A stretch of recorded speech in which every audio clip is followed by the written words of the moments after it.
I'd hear old wives' tales and urban legends about strange creatures that roamed the forest. For the longest time, I thought what every other kid thought, that they were stories told to scare kids away from dangerous places so they wouldn't fall into a ravine or get lost in the massive wilderness. I never thought any of it was more than made-up stories. That's not to say I didn't spend my share of time with covers pulled tightly over my head when the wind blew branches against my window that happened to face the woods. As I grew older, I found myself gravitating toward the stories of strange creatures in the woods. That curiosity is what started me to investigate such things in my spare time. People around here seem to be obsessed with Bigfoot, as if he's some local celebrity. They tend to ignore or downplay other cryptids. I don't know why. With the hundreds of thousands of acres of unexplored and barely explored forest, it seems there's lots of space for anything that feels like making its home there could be left in relative peace. Me, I'm more of a fan of dogmen, unofficially, of course. You see, once I graduated high school, my only goal was to become a park ranger. Where else could you go to work and be surrounded by such glorious nature, even at its most dangerous? There are literally dozens of stories I could tell, but the one that sticks with me is the hikers from a couple of years ago. I remember it was early October. I always make the hike up to Klingerman's Dome several times during autumn. Gazing out over the canvas of trees, spouting a myriad of colors, looking every bit like nature's fireworks, show reinforced that I made the right career choice. I was on patrol when a call came in to go to the cabins near Fontana Lake. I got the address and headed south, crossing into North Carolina. When I got there, I was met by a woman who said her husband, son, and brother-in-law had gone to the lake fishing and hadn't come back. I got the information I needed about their general description, names, and description of the truck and boat, then headed out to search for them. She said they were heading up to Wolf Creek. I called it in and told the station I would be driving down to Flat Branch to see if they went in the river there. It was a decent drive to get there, but then it was a decent drive to get pretty much anywhere out in the backwoods of the Smoky Mountains. When I got there, I found 3 trucks parked off to the side. 2 of them had empty boat trailers. I checked the description the wife had given me, and it matched one of the trucks. I had a beginning point for my search. I walked up to the water and looked both ways, hoping to luck out and find them coming in from a hard day's fishing. No such luck. There was a house nearby, so I walked over and asked if they had seen my quarry. The man said he had been out fishing himself yesterday and recalled seeing a boat like the one I described with 2 men and a boy in it. I asked him which direction they were going, and he said west. I asked if he had a boat and could take me up to Wolf Creek. The man's demeanor changed from friendly to deadly quiet. He agreed to take me across the river, but not all the way to Wolf Creek. I accepted what I could get. After a quick jog back to my truck to get my backpack, he ferried me across and quickly left. It was a mile or so to the rural campsite I suspected they had camped at. I started walking along the edge of the river, keeping an eye out for them. It wasn't long until I spotted a boat sitting on the shore. I approached the boat, and it seemed to be the right one. Everything about this missing persons report seemed like just someone who stayed out later than planned. It was a little too easy. I would be very happy to find them sitting by a campfire about to pack up and go home. It didn't take long to hike to the campsite, but when I got there, things stopped being easy. There were only 2 tents set up, but they both looked like someone or something had torn into them. I checked inside each one and found sleeping bags and general camp equipment strewn about. I did my best not to disturb anything. When I came to the second tent, I found something more disturbing. This tent was also in disarray, but as I looked, I saw distinct drops of red. There was a notebook sitting near one of the sleeping bags. I picked it up and paged through it. October 3rd. We headed out for our annual fishing trip this morning. Mom wasn't too happy, but we told her we'd be back tomorrow. The drive to the boat launch was kind of long, but we filled the time talking about all the fish we were gonna catch and generally telling stories about the area. Dad tried to scare me with a story about a cryptid that lives in the area, but I knew he was just yanking my chain. We got to the boat launch and headed out into the water without too much of a hitch. Uncle Roger nearly fell in trying to get the boat undone. He didn't find it nearly as funny as Dad and I did. Once we were out on the lake and had our lines in the water, he seemed to settle in and enjoy himself. After a few beers, he was laughing about it with us. We caught a couple of fish, but they were too small and we had to throw them back.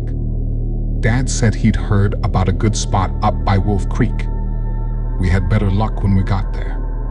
Uncle Roger caught 3 largemouth bass, and I caught 2. Dad had a big one on his line, but it got loose before we could net it. It was starting to get dark, so Dad said we should go to one of the rural campsites. We pulled the boat up to shore and tied it to a large tree, then took our gear and hiked to the campsite. There wasn't anyone else there, which Dad said was odd because the site is normally full. We unpacked and set up our tents, and Dad got a fire going while Uncle Roger cleaned the fish. We ate and laughed and talked until it was dark, and we turned in for the evening. Dad said there was a better fishing spot further west, and he wanted to go there early in the morning before we headed back to the cabin. It's the middle of the night, and Dad is playing a joke on me. I woke up for some reason, and he wasn't in the tent. I could hear rustling outside, along with something pawing the ground and snorting. I knew it was Dad trying to scare me. He and Uncle Roger had been telling cryptid stories while we ate supper. I told them they weren't gonna scare me like they did last year. They just looked at each other and smiled. I knew they would have something up their sleeves. I didn't bother to turn the light on or go out and check. I knew they would just run away and hide, pretending to be a creature I had scared off. Then, in the morning, they would ask each other if they heard the commotion, hoping to scare me. I wasn't falling for it. One thing you learn from having a prankster for a dad is not to believe anything you see, or, in this case, hear. I rolled over and tried to go back to sleep, but Dad was making it tough. He was stomping and growling around so loud trying to get my attention, but I wasn't having it. When I got up in the morning and went outside, the camp had been destroyed. Uncle Roger asked if I had heard anything last night, and I played along saying I'd heard some creature outside our tent, but I was too scared to go out and check. He made a good show of searching for Dad, and seeming genuinely concerned. I was just waiting for Dad to get tired of the game and come back to the campsite. As the morning wore on, Uncle Roger started talking about going to look for him. I wanted to tell him I hadn't fallen for their little prank, but didn't want to spoil their fun. When noon rolled around and Dad wasn't back, I started to get worried. Maybe he had fallen and hit his head on a rock or something. Uncle Roger was beside himself. He told me he would have already gone looking for Dad, but didn't want to leave me alone at the camp. We decided to go look for him. Uncle Roger found what looked like a scuffle, and we headed off in that direction. He told me to stay right with him as we struggled through the forest, looking for any sign of Dad. I was starting to doubt that this was a prank. I was getting worried about Dad. The further we went, the more I realized how wrong I'd been. I wanted Dad to jump out and scare me just so I'd know he was okay. We walked around for hours, searching for him, but we couldn't find him. I was beyond worried now, and I could tell Uncle Roger was too, but he didn't let on. He just kept saying Dad was probably already back at the campsite now. When the sun started sinking low in the sky, we gave up our search and headed back. Twice, we lost our way and had to double back to get to the site. There weren't many trails out here, at least not that people had made. When we got back to the site, I ran to our tent, hoping he would be there, but he wasn't. We ate a quick supper and turned in for the night. Uncle Roger promised me he would wake me up when Dad came back. October 4th, Uncle Roger never woke me. Dad didn't come back. I said we should call for help, but he told me Dad had the only phone. We were trying to decide what to do when we heard a rustling in the woods and the birds went silent. We looked around for the source of the noise, and unfortunately, we found it. There was a thing coming toward us. It stood on its back hind legs, and its body made these loud cracking sounds like its bones were snapping into or out of place, echoing all around us. This thing was huge. I literally froze. My body refused to move as this horror came toward us. Uncle Roger grabbed me and yanked me over behind his tent. We tried to hide, but this thing saw us and let out a massive roar. We were so close I could see blood on its claws and teeth. I prayed it wasn't Dad's. What do we do? I said. He put his finger up to his lips. It looked over at us and then went into my tent like it was searching for something. "Come on," Uncle Roger said. We snuck away from the monster as quietly as possible. We slipped down the bank of the creek and walked downstream in the water. "Where are we going?" I whispered. "There's a bridge downstream. If we're quiet enough and that thing loses our scent, we could hide under it and hope it goes away." I focused on walking as quietly as I could through the water. The sound of the creek was loud, so I was hopeful it wouldn't see or hear us. It seemed like forever until we reached the bridge. It was a small wooden bridge that spanned the creek, allowing hikers to pass over. There wasn't a lot of cover. We tried to wedge ourselves into the shadows at the furthest end of it. Time slowed to a standstill as I sat there on the uncomfortable rocks, shivering. Neither of us had our jackets on, and the sun had gone down, taking the warm air with it. I started to doze when I felt a nudge. I looked up, and Uncle Roger was motioning me to be quiet. I was about to ask why, when I heard the creak of a board on the bridge right above my head. It wasn't a steady walk of a hiker going down the trail. It was a slow, deliberate step on someone sneaking or hunting. I listened in mortal terror as the board slowly gave way to the weight of whatever was on it, one slow step at a time. As if I wasn't cold enough, my teeth began to chatter with fear. It couldn't have been very loud. Uncle Roger barely heard it and went into silent convulsions, motioning me to stop. I bit my tongue to keep the noise down and continued to listen. Only there was nothing to listen to. Whatever was on the bridge had stopped moving. It was as if it was listening to be sure it had heard something. I strained my ears to listen for any movement. When I did, I heard sniffing. The thing was trying to catch our scent. For the first time, I noticed there was a slight breeze blowing. It was blowing in the same direction the water flowed, but I had no idea which side of the bridge the creature was on. The wind could be our savior or our doom. Another slow footstep sounded like a bomb going off as the board creaked beneath it. For the briefest of moments, it seemed like it was moving away toward the far end of the bridge. I hoped and prayed that was the case as another footstep sounded, then another. I breathed a silent sigh of relief as I heard it step off the edge of the bridge and onto the trail. My relief was short-lived, though, as I saw a face peek around the corner and peer under the bridge. I froze in terror as this thing that looked like a giant, monstrous dog walking on its hind legs snuck around the corner of the bridge and dipped its feet into the water. It sniffed the air and poked its snout into the shadows under the far side of the bridge. Coming up empty, it turned its focus to the side of the bridge where we were hiding. Daylight had faded to dusk.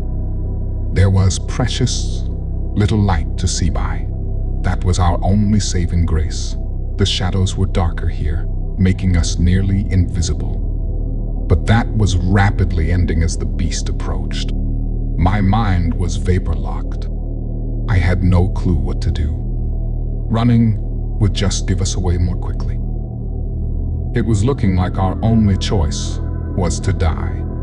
At that moment, I was 100% sure of what had happened to Dad. Hot tears streamed down my cheeks at the thought of my father being torn apart by this monster. As I prepared to die, I felt Uncle Roger lean over a little closer. He was right in front of me, and it was hard to see the monster. I saw his hand move down toward the ground and pick up a stone the size of his fist. I knew right away what was happening. He was trying to shield me. He would offer himself as a sacrifice to protect me. My tears redoubled, making it hard to see. The monster was almost on us.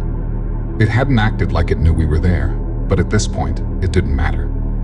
A few more steps, and all doubt would be removed. I saw it reach out with its terrible claws that nearly touched Uncle Roger's nose. This was it. Suddenly it stopped. It lifted its head and sniffed the air.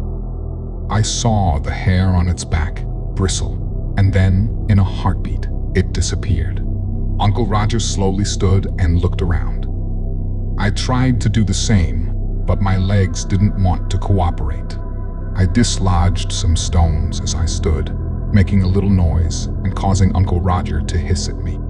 We stood silently, waiting for that thing to come jumping out at us from whatever hiding place it was in.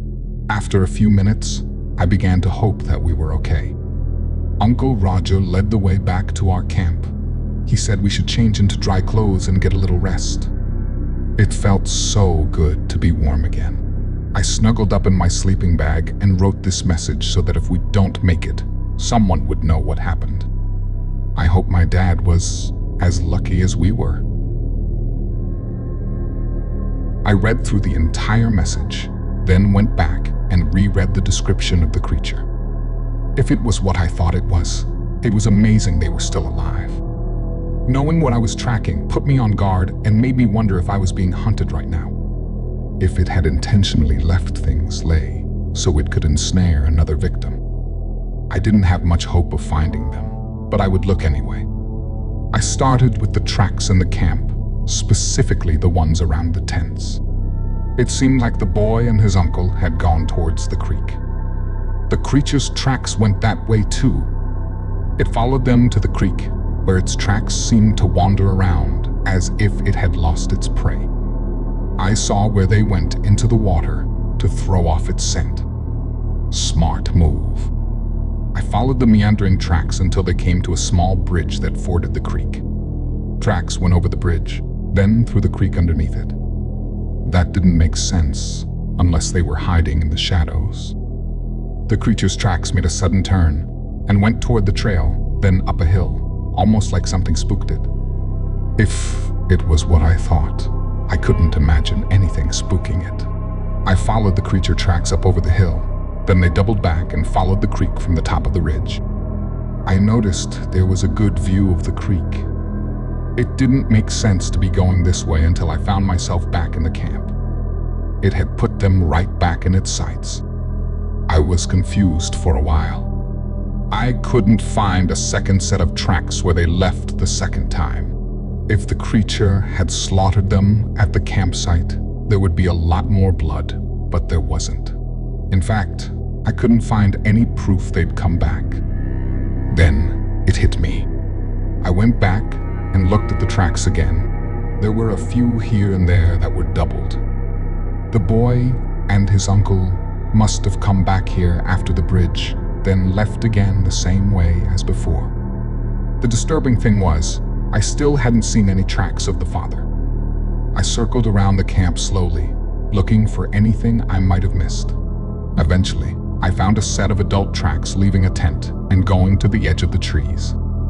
They stopped facing a tree. There was a dark spot on the bark a couple of feet up, This had the earmarks of a late-night bathroom break. But the confusing thing was the tracks never returned. Like he had stopped there to relieve himself and then just disappeared. I searched all around the tree when I made a startling discovery. There were flecks of blood farther up on the bark. I circled out further from the tree and found my terrible discovery. Tracks of the creature with drops of blood beside it. My marrow turned to ice at the implication. I followed my new trail, hoping I wouldn't find what my mind was telling me I would. I tried to report to the station on my radio, but strangely, all I got in response was static. I knew there were areas out here that didn't get good reception, but I didn't think this was one of them, right near a posted campsite, just off a trail. I decided I would try again later.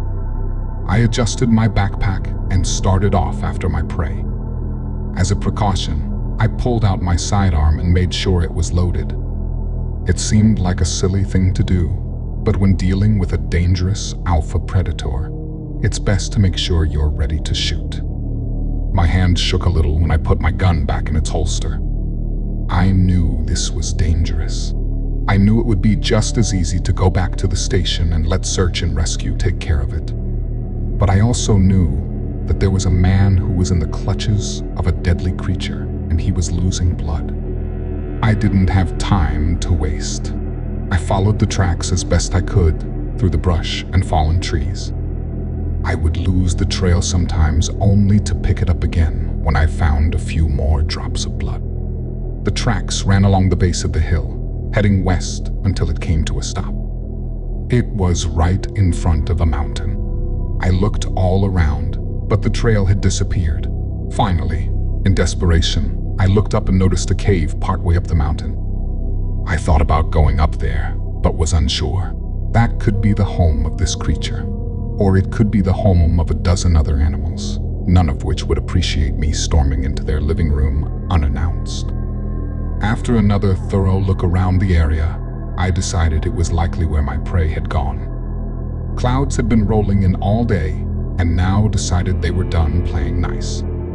The rain began slowly enough, but was soon coming down in sheets. The cave was looking better as I covered my eyes and tried to see where I was going. It was raining so hard I couldn't see the cave anymore. I just kept pressing forward in what I hoped was a straight line over fallen trees, through brush and rapidly rising streams. I finally looked up and saw I was at the base of the mountain. My direction was off by a little bit, and I had ended up a few dozen yards to the right of it, but it was no matter.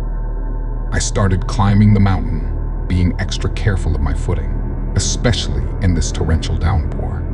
After a few slips, including one that had me nearly tumbling off the mountain, I made it to the mouth of the cave. I slipped inside and enjoyed a moment without water dumping on me.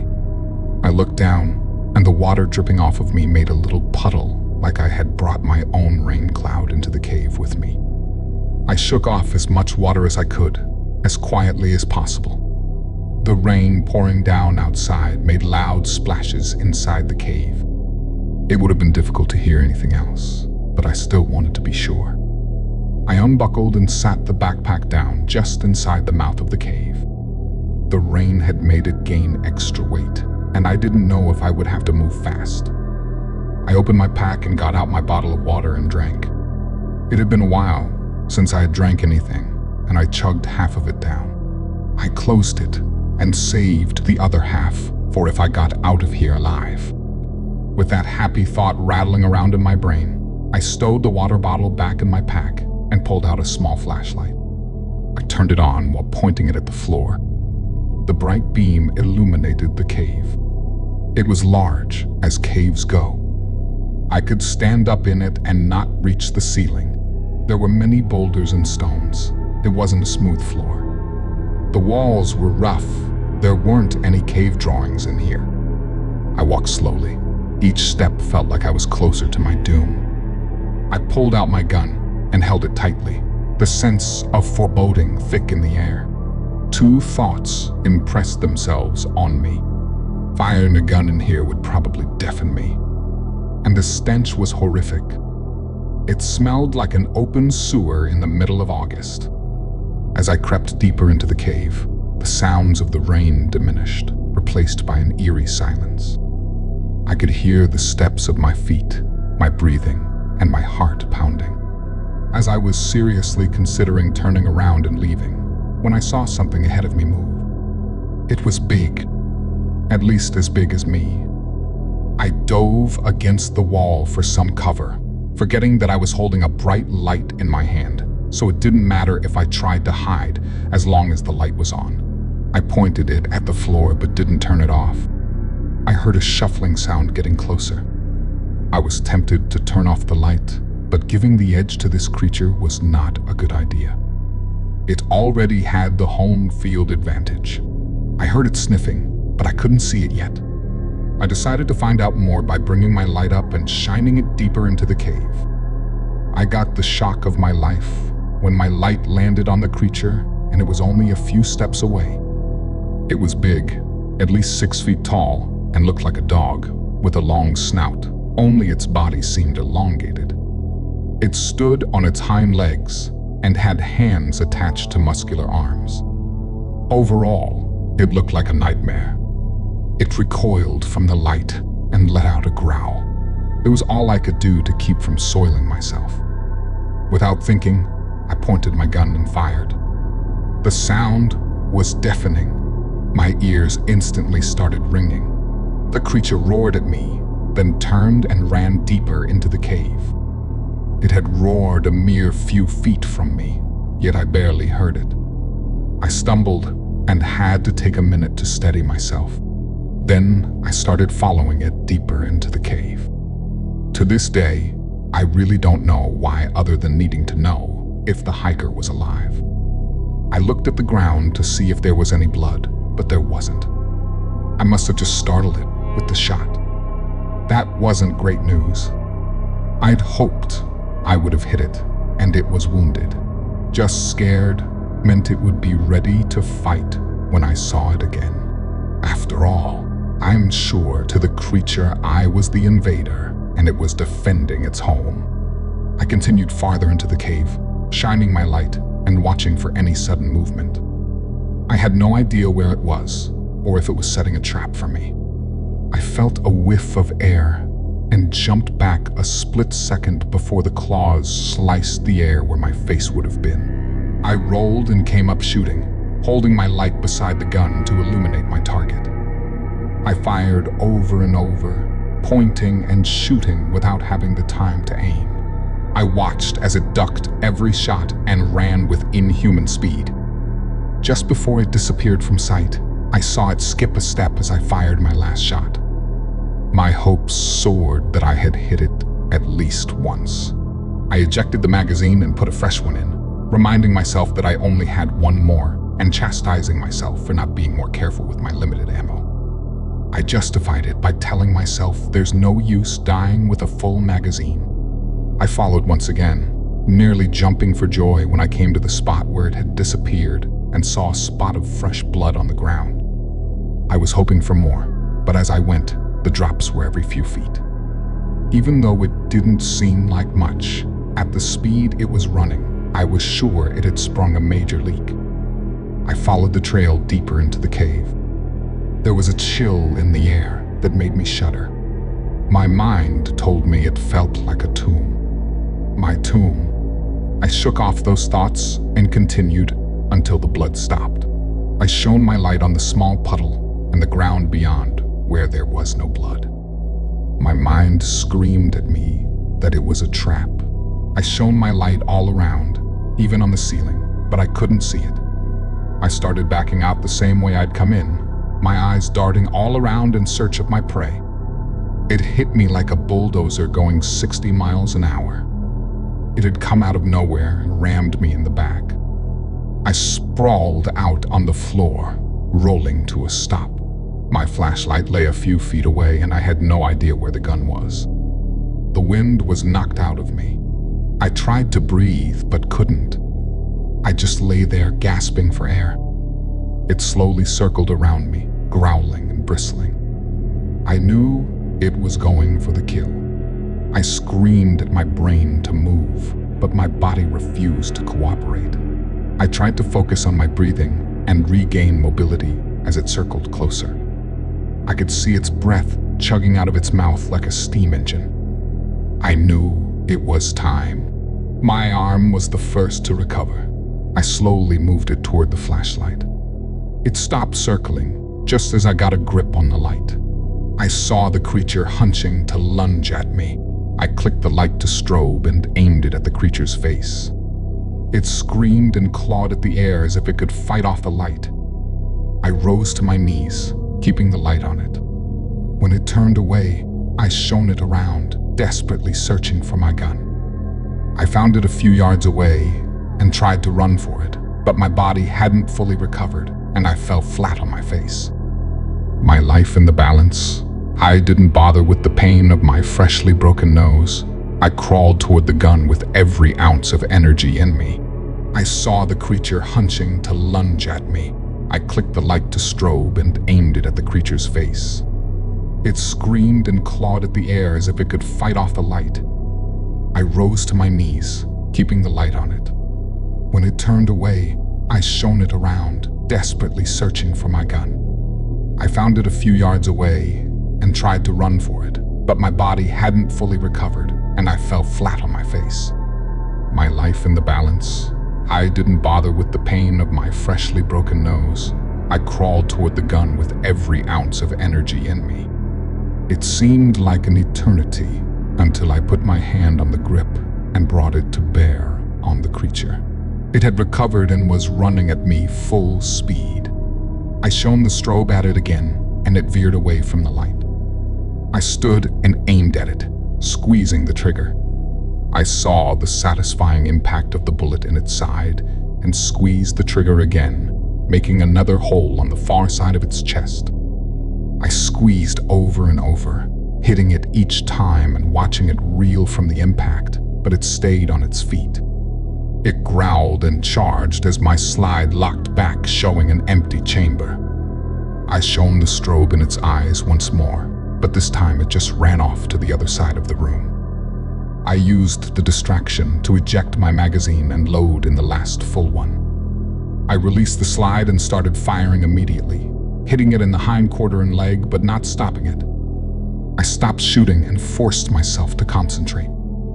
I aimed carefully as it ran toward me, and at the right moment, I squeezed the trigger.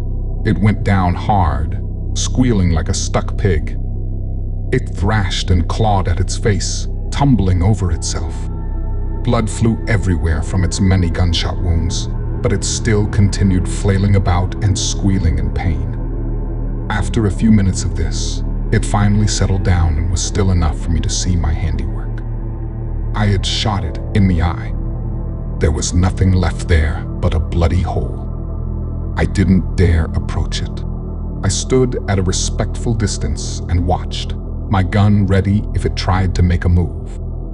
Its squeals became moans, finally turning into a heavy sigh, and then it was still. I shone the light on it, feeling cautiously optimistic that this thing was no longer a threat. And then I remembered what I was doing here in the first place. I tried to get my bearings and proceeded further into the cave. My main thought was not only finding the hiker alive, but also hoping and praying there wasn't another one of those creatures here. I didn't have another fight like that in me. The path curved downwards until it came to a large open area. I shone the light around, looking for anything. Off in the far corner, there was a flash of red as I panned through. I approached it cautiously and found it was a jacket. Inside the jacket was a piece of meat that used to be a human being.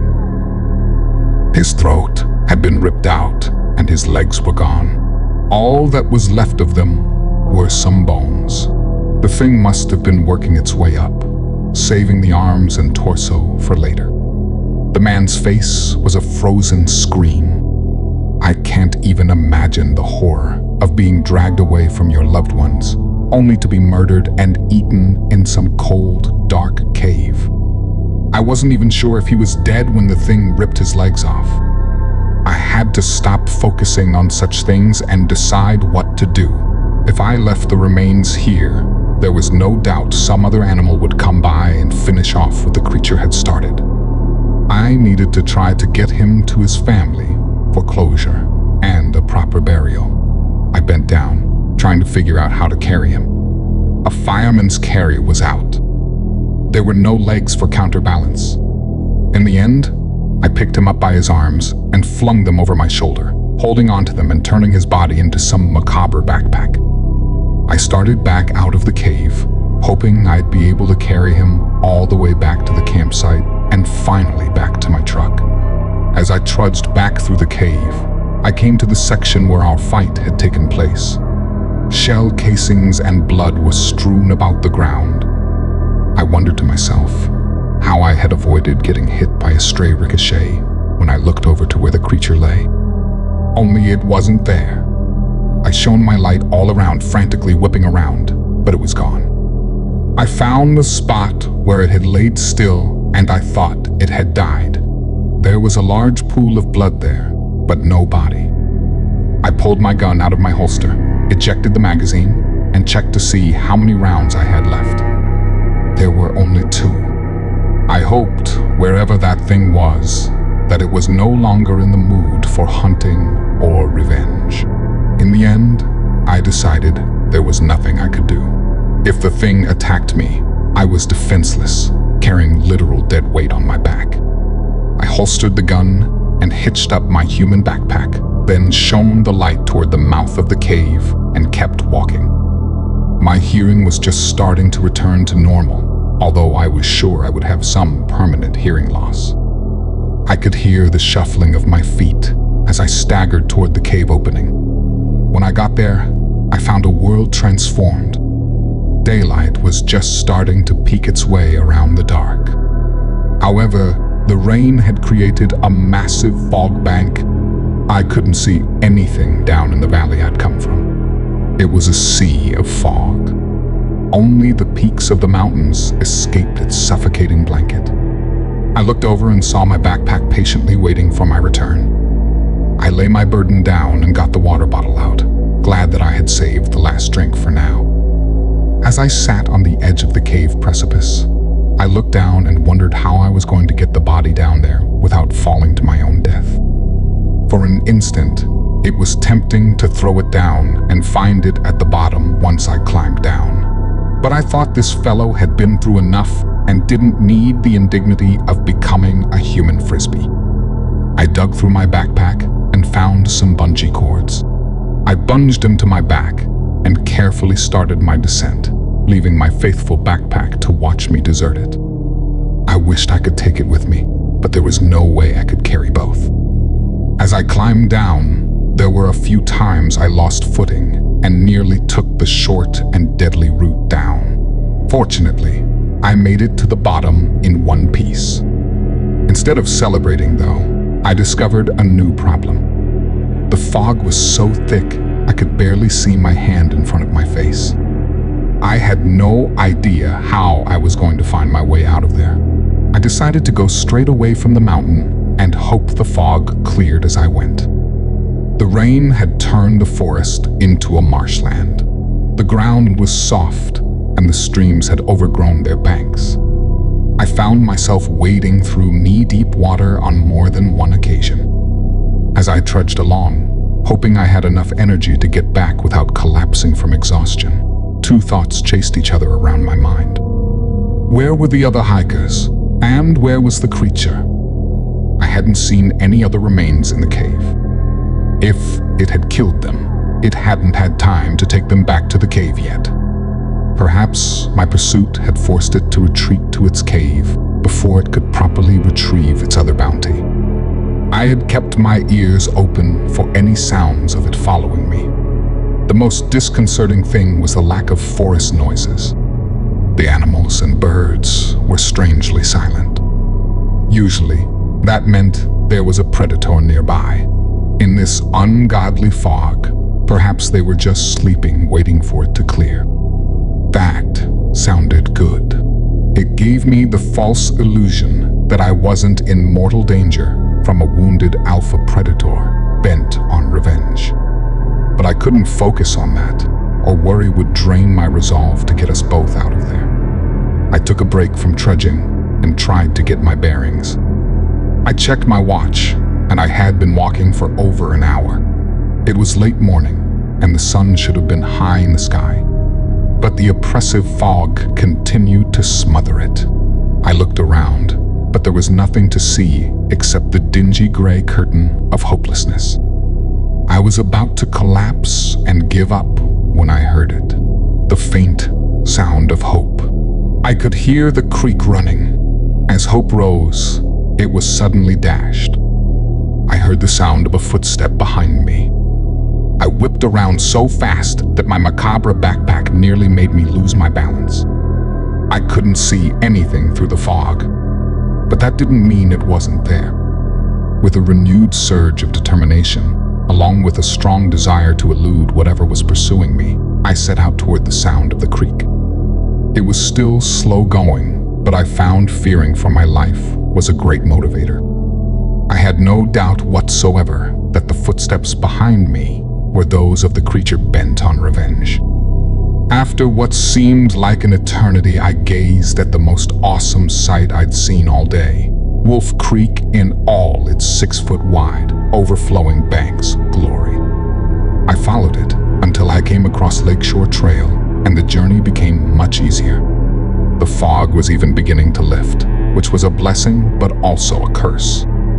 I could finally see far enough behind me to confirm that the creature was indeed following me.